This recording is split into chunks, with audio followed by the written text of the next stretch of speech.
Alright guys, alright. Welcome to the live stream. How is everybody doing? I'll give it a couple of seconds here for the connection to start to load. Start to make sure I'm good here. Alright, let's get live. Well, how's everybody doing? Today is December 27th, 2021, and we just finished up Christmas, so Merry Christmas to everybody. I hope everybody had a great weekend. Hope they had a relaxing time, as much as you can relax, because I know the holidays are usually busy. But if you're a parent, I hope you were able to discreetly wrap all those presents like I had to do with my wife.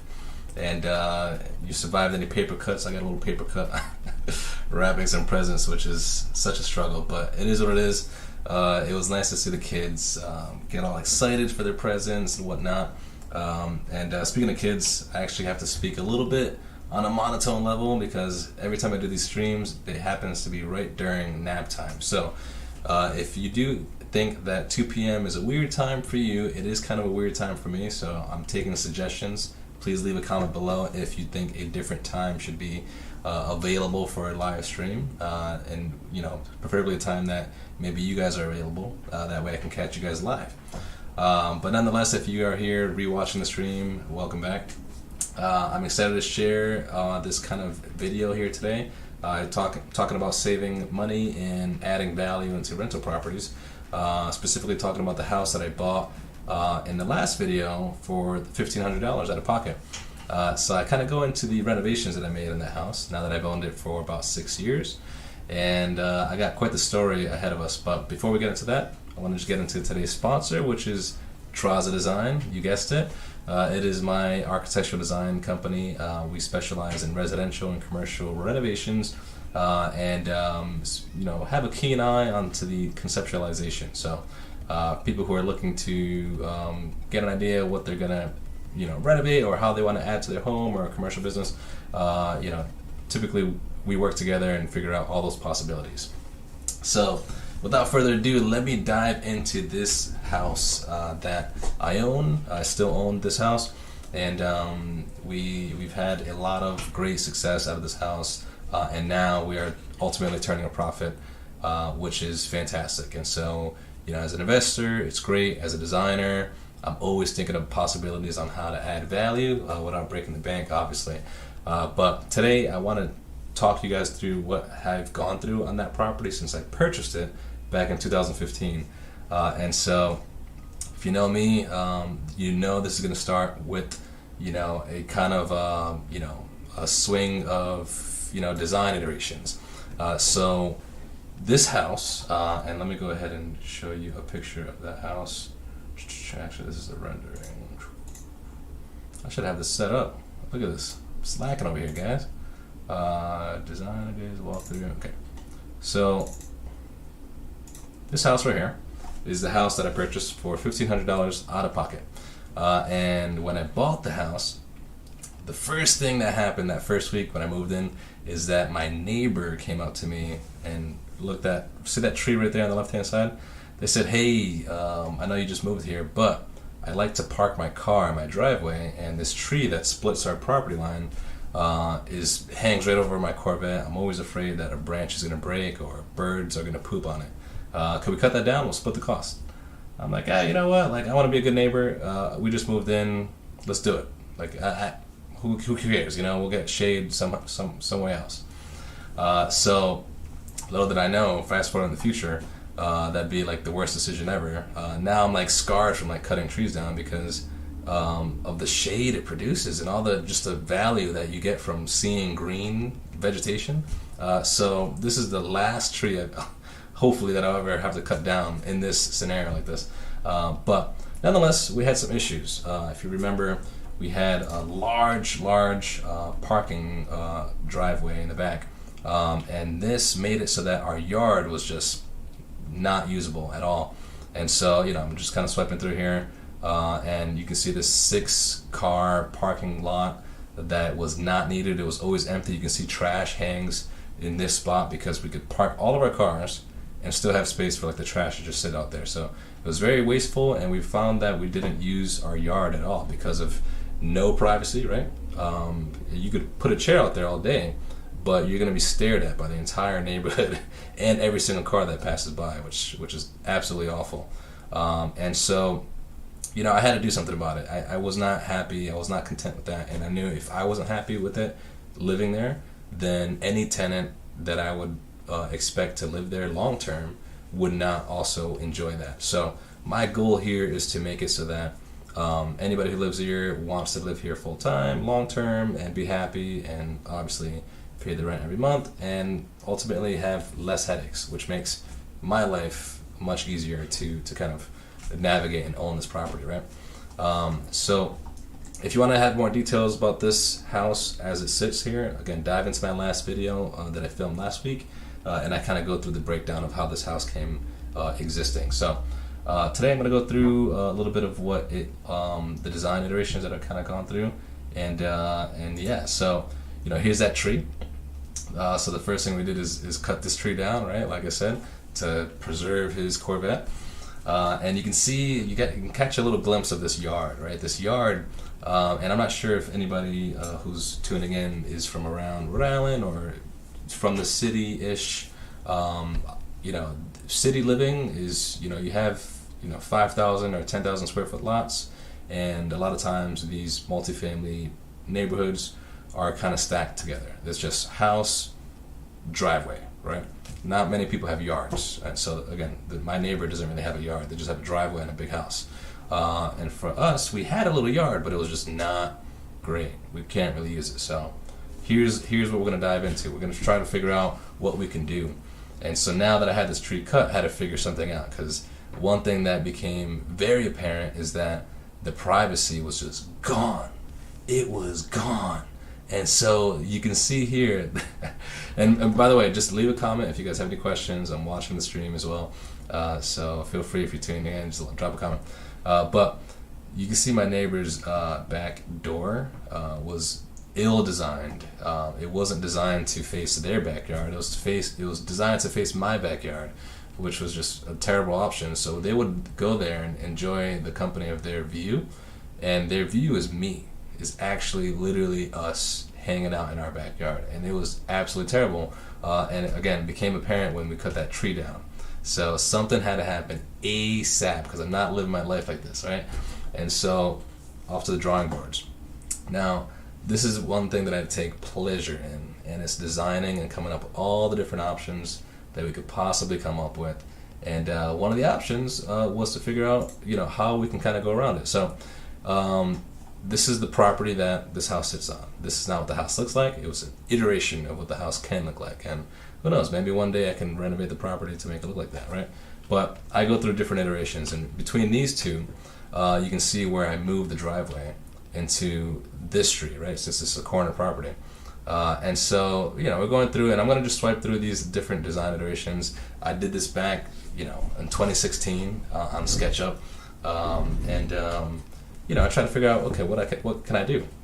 And so here we have an iteration of keeping the lot, the parking, the garage where it is. Maybe I kill 2 parking spots and add, a deck of some sort that we can enjoy, and get some privacy, add a pergola, still have our parking, still have a little yard, and it'll be great. We can enjoy it. But that option was a little too close to my neighbors, and the driveway still seemed a little weird, and there was a couple little things. Somebody would have to park in the corner there, which is a little odd, especially if you don't know the person. You have to move your car. It's not fantastic, right? And so here we go. We're going through. I'm just kind of swinging through like hot fire here. So here's an iteration. We have a tall fence. I think this fence was like 8 feet tall or something like that. Kind of fortress-like, which I don't mind, right? Whatever you can do to get privacy and whatever's allowable with zoning, that's I'm going to try to get that, right? So here's an iteration of keeping that driveway there, adding a garage perhaps. So with this iteration, it solved the privacy, but it didn't solve the parking in the yard situation, because you still get left with a very small yard. So as you can see here in this image, you have that large driveway in the back and a very awkward yard. A long skinny yard like that, if that's the only thing you got, you can make use out of it. But for our scenario, it's not fantastic. So here we go. I think I went through all the photos. Oh, here's a couple other additional photos or renderings that I did. Now, keep in mind, I don't want to. Although this is a really cool rendering to look at, renderings have come a long way, and they look a lot better than this now. But this was done again about 5-6 years ago when I was first going through this to see what the house could renovate like, how well could it look like from the street view, and how can I gain all these steps. But like I said, this is possibilities. But this is the first time I'm seeing an iteration that I think I actually like a lot. And now I know it's kind of cut off in the image a little bit, but I split the driveways in this iteration, and we have 2 units in this house, and the idea was to have 2 cars per unit. And so since we live in a corner, we could cut in, and get a driveway on one street and then the other driveway on the other street. And that could potentially solve all our issues and have a good size yard space left. And so I created these renderings, so that I can pitch this to my wife, right? Which was kind of the first step. The idea was if I can get her on board, then I can kind of go ahead and shoot forward and try to make this thing happen. Now, side note, this design, I'm definitely digging this design. Who knows? I might be able to do this in the future, but I'm very much a contemporary type vibe of a designer. Although I'll design anything, but this is kind of the types of design I like to play with. All right, so that's enough with the renderings. We got into some of the planning here, and the reason why is, let me just jump into the photos for a second so I can kind of just give you a little bit more of a backstory there. As we start to progress forward, we can get a clear look of what the yard looks like. Had a lot of this bark left over. Some of the stuff I donated, got rid of it to Facebook Marketplace. Other things I kind of kept for myself, turned it into things. And then the other exciting things. Sorry to segue here. The house didn't have any insulation here, and so one really cool way I saved money is that we had our utility provider, National Grid, had this program where if you had a house that was old and didn't have any insulation, which is totally a thing in Rhode Island, given that this house is about 90 years old, you can have this company come over and blow in insulation at a fraction of the cost. And so I think I paid $800 out of pocket, and they insulated my entire house. Okay. The entire house. They drilled holes to the outside, pumped it up every single cavity space, and added 14 inches of insulation on the attic as well. And so that became night and day when it came to heating the house and our bills. So I'm glad they had that program. If you are in Rhode Island and you live in a house that has terrible, heating and cooling, type of scenarios, I'd encourage you to contact National Grid. It was their program through Rise Engineering. And like I said, I think I came out of pocket about $800 and had this whole house insulated. So yeah, check your state for any local stuff too, because they probably have something like that. Another thing I did was added some storage in the basement. This came pretty handy. I wanted to offer storage, nice and clean, organized storage for my tenants. In this case, I was one of the tenants because I lived there. So might as well build it the way I would want to use it, and so that's one of the first projects that I did, and that was helpful. If you're a homeowner and you have a basement that's underutilized, build some shelving. You'd be surprised how many things can fit once you start to stack them instead of just leaving it on the floor. So yeah, big thing. That's a big perk. In fact, a lot of the people that I walked through when I went to go rent my space out gave me some compliments on having the storage like this. So excited. All right, so here is kind of D-Day. At this point we had used our yard for a bit. You can see the pergola style wood structures that my father-in-law kind of built with me. We used them as backdrops during our birthday parties. The driveway is still there. You see the 6-car driveway. And then you see a mound of dirt in the back corner. Now, that mound of dirt is because I pull the trigger on moving that driveway. And so I'm going to show you an image right here. You can see on the right hand side a nice freshly paved driveway, and it was like kind of an impulse decision. There was like a driveway company that were doing work down the street from my house, and they ended up knocking on my door, and they're like, "Hey, we got this extra material. Like, you guys want a driveway, or you guys want to redo your driveway?" I'm like, "Actually, I think I do." So that kind of started this project here. So let me just go ahead and flip through these photos, because now I'm like, all right, well, let me just document a little bit of this stuff before we get too far. And so here you can see me trying to understand what things look like. I did the driveway, and now since my house is kind of chaotic, I think it makes sense to also start figuring out the fence scenario, get some privacy here. And so we ordered some fencing. You see that white pallet in the back of my driveway, and that's all fencing that's going to be kind of installed. You can see my cousin and my wife and my son just kind of sitting there getting ready to get these fences going, which is exciting. So yeah, D-Day is right here. Got a couple of guys going in to kind of finish out that stump. That was our friend Josh helped us out with this tree removal company. Came over here and grinded out the stump. You can see my neighbor really angry. You can see her next door trying to move the car. That was my fault. I should have gave her a heads up that we were gonna grind out this stump here. But yeah, anyways, nonetheless, we're trying to clear out the space and really kind of make this happen. And so all the while, I'm still kind of pitching this to my wife, making sure that she's like on board, because things are just happening. Now I got like friends over, we're getting things going. I need people to just contribute towards, like arms and legs, and just I need people to move things and push things, and we need to make this happen. And so, I got all my friends over here. We're moving stumps, we're moving dirt, and we're clearing this stuff so that we can start to build this fence and get these posts out. You can see this is lunchtime right here. But let me just kind of show you real quick, because during this time frame when we had that driveway there, the neighbors complained that the street here, which is on the lower hand, so this is on the right hand side, you're seeing a plan view. On the left, you're seeing a couple of the 3Ds. But right here is where we put the driveway, the new driveway. And one thing that my neighbors used to do was park right in front of my house. And so I used to get really upset. I used to leave notes on their windshield. I'm like, yo, like, I get it, like, do your thing, but like I need parking spots for my guests as well. Like when I can't have people over because they're, whatever the case is.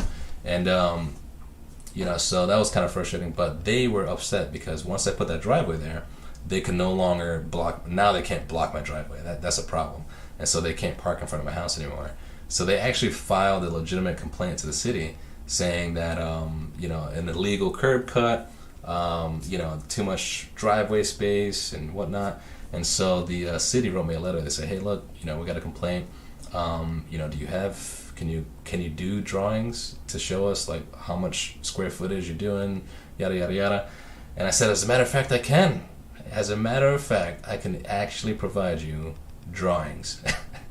And so I showed them that, and as soon as I sent them this showing that everything that I'm doing is legal, it's per zoning, it's totally allowable, they allowed me to keep going and kind of keep things moving, which is so funny. It's just kind of like, sticking it into my neighbor's face a little bit. But anyways, moving forward here, we are progressing forward. We have all the fencing out of the house, and I start to kind of get a better look of what this place looks like. The posts are going in all around the property, all around the new driveway, and things are getting excited because I definitely don't want to see my neighbor. Okay, I don't want to see the neighbor at this point, and so we are eager to get this fence up. Okay, and so exciting 6-inch red cedar fencing starts to go up one by one. We start to kind of just lay it in every day. And one thing I just want to make mention about saving money is that we got quoted $10,000 to get this fence installed by a company. And this was right when Trump was in office. He had like tax cuts against Canada. And so the cost of wood first went up. So that kind of happened to us at this point, and so we were getting $10,000 quotes to get this fence again. And so I decided to do this myself, and again, get all my friends going.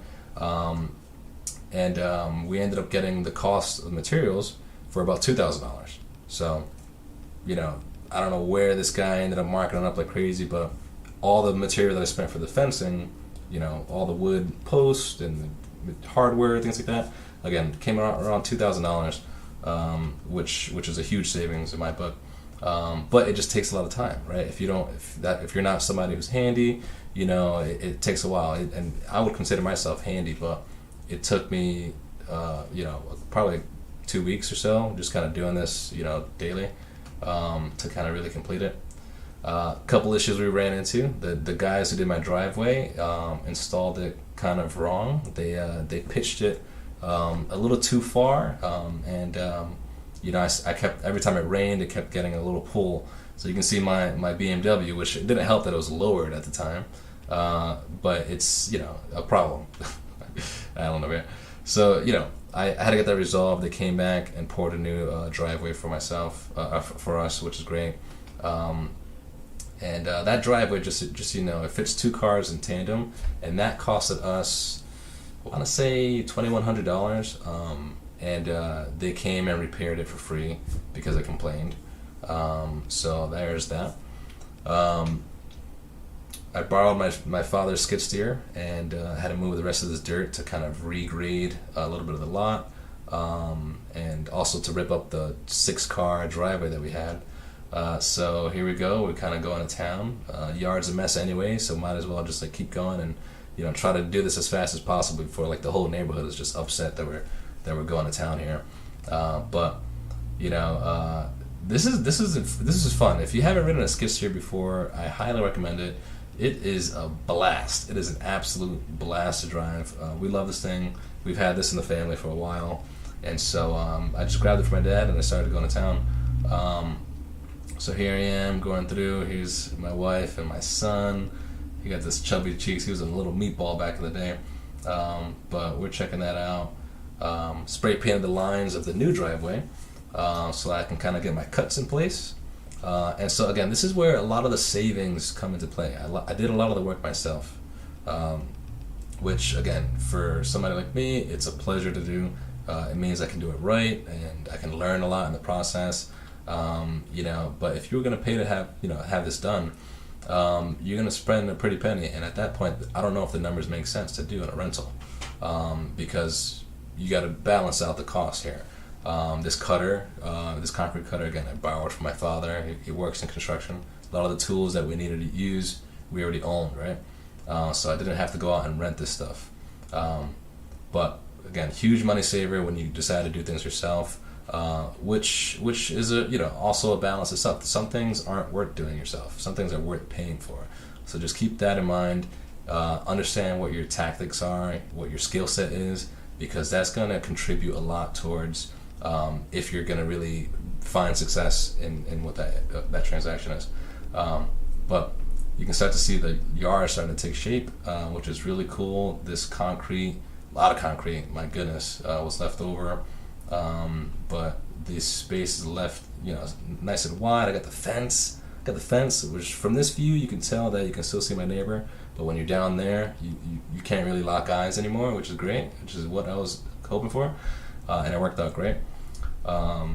So continuing on, like I said, this took a couple weeks. You can see my BMW. Oh, I missed this BMW. This is a 2006 BMW Z4 coupe. They only made 800 of these in this little time frame.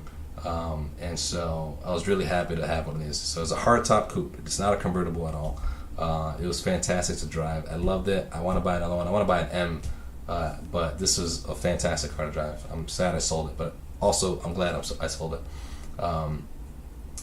So yeah, all right. Here are the posts coming in. Privacy is starting, the anxiousness of getting privacy in my house again is starting to really come in. It's really starting to be exciting. But we're going through, we're making progress. We learned that since I have a corner lot, property, that means I have 2 front yards when it comes to like reading the law or reading the zoning code. So there are certain laws that I have to abide by, which means my fence could only be so high. I could only have a 4-foot high fence. And so my plan here, and you can see the posts that are a lot longer than 4 feet, was to put a 4-foot fence up, and once things die down, over time, then add lattice for that last 2 feet to make it a 6-foot fence. So I'd clearly be disobeying the codes here, but it really only matters if the neighbors have an issue with what I have going on. And so the zoning team was really cool for to allow us to kind of sneak around the kind of rules like this. But yeah, things are taking shape. Like I said, I did all this stuff mostly myself. I had a lot of help, but most of the stuff was doing this outside of work. When I get home from work or on the weekends, took some time off, things like that, to really kind of crank on this. I got to hide the garbage as well. I started to kind of get a little bit more of a usable space. So now, like, the usable square footage in my yard was more of a square than it was L-shaped. So finally we can sit down, we can, eat, have lunch, whatever the case is, and still see like the kids play, which was a huge benefit. So moving along, we still have the skid steer here. I'm finishing up the fence. Got the little patio in mind. Add a little patio here for the garbage. This is kind of an overall, rehab of what you're seeing. You're seeing the new revised, much smaller driveway that can only fit 2 cars. And little by little it takes shape. When you're in the thick of this, if you ever decide to do a project like this, it's long, but like, if you start to chug at it daily and take a couple steps at a time, you'll find that you're making a lot of progress. You can see we have this slide for the kids. We decided to build a little swing set in the back. My neighbors downstairs also had kids, so we had kids in the house that were starting to be born and things like that. So it just made sense. Here's my wife, who's silly. We're over here digging it out and prepping this area for like a nice little play area. But yeah, so this is kind of cool.